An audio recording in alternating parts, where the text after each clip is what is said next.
बोलिए श्री स्वामीनारायण भगवान जय, राधे कृष्ण देव की जय, रामचंद्र भगवान की जय, हर हर महादेव की जय, राधे कृष्ण देव की जय। हरि ओम। देह शांति, अंतरिक्ष को शांति, पृथ्वी शांति, रावः शांति, रोखदः शांति, वनस्पति शांति, श्रीजीवाः शांति, ब्रह्म शांति, सर्वगुह शांति, श्यामा शांति हृदि यतो यतः श्रमिः शेत ततो न भयं कुरुषन्नः कुरुझाभ्यो भयन्नः वसु विश्वानि देव शविदुर्तानि परासु श्यामा शांतिरेहि। આજના શબ્દને તમામ શ્રોતાજનોને મારા હૃદયભાવપૂર્વક જય શ્રી કૃષ્ણ।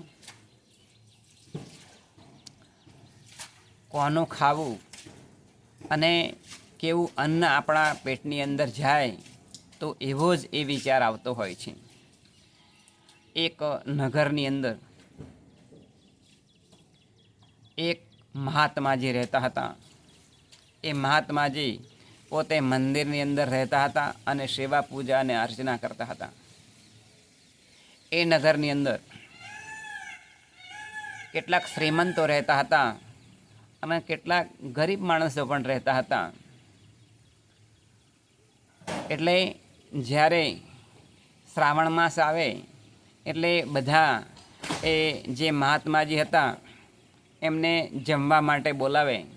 એટલે કે આપણે પુણ્ય પ્રાપ્ત કરીએ એટલે જે મહાત્માજી ભગવાનની શિવા આરાધના કરતા હતા એમને આ જે શ્રીમંતો અને જે આ ગરીબ હોય માણસો એ બધા એમને એ ભોજન આપવા માટે આવતા હતા। એક વખત એવું બન્યું કે એક શ્રીમંત માણસ એ પોતે એ મહાત્માજી માટે એ પોતે પોતાના થાળની અંદર દાળ ભાત રોટલી કચુંબર પાપડ આવી બધી મીઠાઈઓ અને જમવા માટેનું ભોજન ફરસાણ સાથે એ લઈ આવ્યો હતો। જ્યારે બીજી બાજુ એક ગરીબ માણસ એ પોતે પોતાના ઘરેથી એ રોટલી અને શાક લઈ આવ્યો હતો। હવે બન્યું તેવું કે આ બંને એ મહાત્માજી પાસે એ ભોજન લઈને સાથે ગયા। એટલે મહાત્માજી એક બાજુ શ્રીમંતનો થાળ મૂક્યો અને એક બાજુ જે મજૂરી કરતા હતા પરિશ્રમ ગરીબ માણસ હતા એમનો થાળ મૂક્યો। એટલે જમણો હાથ હતો એ શ્રીમંતના જે હતા તેમની થાળીની અંદર મૂક્યો અને રોટલી હાથની અંદર લીધી।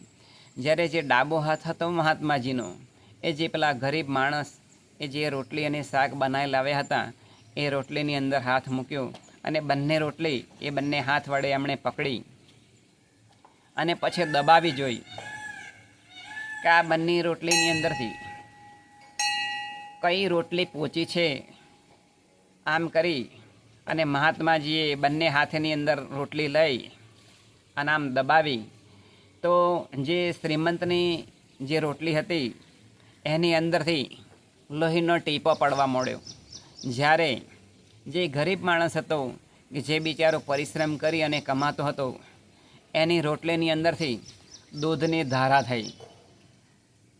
હવે આ બધું દ્રશ્ય એ પેલા બંને માણસોએ જોયું। એટલે પછી મહાત્માજીને પ્રશ્ન પૂછ્યો કે જે શ્રીમંત હતા એમણે કે મારા ઘરેથી હું રોટલી એ બનાવી લાવ્યો છું તો તેની અંદરથી લોહીનો ટીપો કેમ પડે છે? ત્યારે એ શ્રીમંતને આ મહાત્માજીએ વાત કરી। બોલે શું, જો આપને ખોટું ના લાગે તો હું સત્ય હકીકત આપને બતાવી શકું। બોલે એમ તો કે હા તો બતાવો ને। તો એમણે કહ્યું કે જુઓ, તમે જે કંઈ કમાણી કરી છે તે ગરીબોને ચૂસી અને ધન મેળવ્યું છે। એટલે કે ગરીબો પાસેથી અતિશય મહેનત કરાવી છે અને તેને પૂરતું મહેનતાણું તમે આપ્યું નથી અને ગરીબોના ઘરનો લોહી ચૂસી અને તમે તમારી કમાણી કરી છે અને એ કમાણીની અંદરથી તમે આ જે ધન લાવ્યા છો અને જે તમે અત્યારે જે ભોગવી રહ્યા છો તે ગરીબોની કમાણીને કારણે ભોગવી રહ્યા છો। તમારા પરિશ્રમને ને મહેનતની એ કમાણી નથી। જો તમારા મહેનતની કમાણી હોત તો એ રોટલીની અંદરથી લોહીનો ટીપો પડ્યો ન હોત।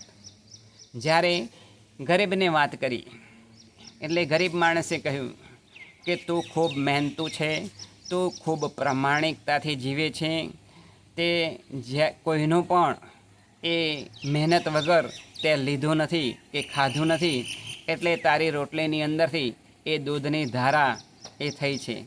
માટે આ મહાત્માજી એક બાજુ શ્રીમંતને પણ કહ્યું અને એક બાજુ ગરીબને પણ કહ્યું.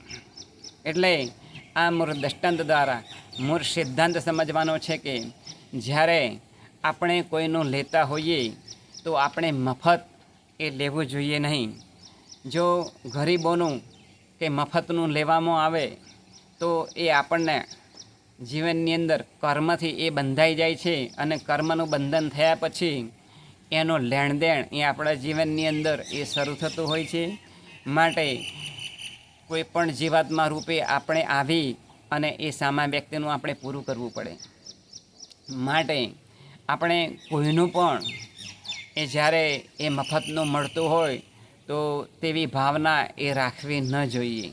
કારણ કે જ્યારે પોતે ચકલી એ પોતે માળો બાંધવા જાય છે તો મા ધરતી ઉપરથી એક તરણું લે છે, તો એ તરણું એ જ્યારે નીચે મૂકે છે ત્યારે એ પોતાની જે પોખ હોય એ પોખને એ પોખથી એ પોતાની જે પૂંછડી હોય તેને હલાવે છે, ફફડાવે છે અને તેના પૂંછડાની અંદરથી એક પીછાનું વહેરું એ મા ધરતી ઉપર મૂકે છે અને ત્યાર પછી જ એ ધરતી માતા ઉપરથી એક તરણું લઈ અને પોતાનો માળો એ બનાવે છે. આમ જો પક્ષીઓને પણ એટલું ભાન હોય કે જો આપણે કોઈ પણ વસ્તુ લેતા હોઈએ તો તેની સમક્ષ કંઈ આપણે આપી છૂટવું જોઈએ. તો આ મનુષ્યએ પણ પોતાના જીવનની અંદર શીખવું જોઈએ કે આપણે કોઈ પણની વસ્તુ લેતા હોઈએ અથવા તો કોઈને પણ આપણે માગણી કરતા હોઈએ છીએ તો તેને વ્યક્તિને સામેને આપણે આપવાની પણ ભાવના એ હોવી જોઈએ.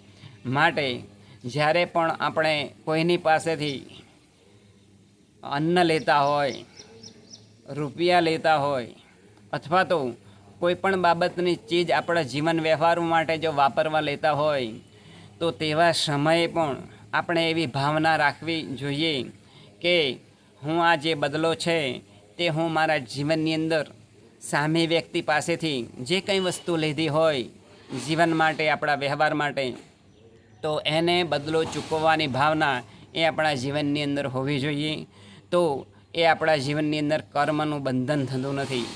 માટે આ મહાત્માજીએ જોયું કે કોનું ખાવું અને કોનું ન ખાવું. કારણ કે અન્ન તેવો ઓટકાર, જેવો અન્ન હોય એવો ઓટકાર હોય છે. કારણ કે જ્યારે બીમાર માણસ હોય ને જ્યારે એને બ્લડ આપવામાં આવે તો એ કયા ગ્રુપનું છે એમ જોવામાં આવે છે. આડેધડ એ બ્લડ ચડાવી દેવામાં આવતું નથી, કારણ કે માણસ ખલાસ થઈ જાય. એમ વ્યક્તિ પણ જો આડેધડ સામે વ્યક્તિની અંદરથી જો કોઈ પણ બાબતે વ્યવહારુ જીવન માટે કોઈ પદાર્થ હોય કે કોઈ પણ વસ્તુ હોય એ આડેધડ લેતો હોય તો એ વસ્તુની અંદરથી 3 દોષો હોય છે: કર્તા દોષ, કર્મ દોષ અને નિમિત્ત દોષ. આ 3 પ્રકારના દોષ લાગે છે. એની અંદરથી આ દુનિયાની અંદર કોઈ પણ વ્યક્તિ એ છૂટી શકવાને માટે સક્ષમ નથી. માટે આપણે આપણા જીવનની અંદર આવી રીતે કોઈ પણ આપણા જીવનની અંદર લેતા હોઈએ છીએ અથવા તો કોઈનું અન્ન જમતા હોઈએ છીએ તો પહેલાં ભગવાનનું નામ લેવું કે જેથી ભગવાનની પ્રાર્થના કરવી કે એની અંદર જે કંઈ દોષો હોય તે આપણે આપણા જીવનની અંદર ના લાગે. એ જ આજના શુભ દિવસે પ્રાર્થના બોલીએ. કૃષ્ણ કનૈયા લાલ જય.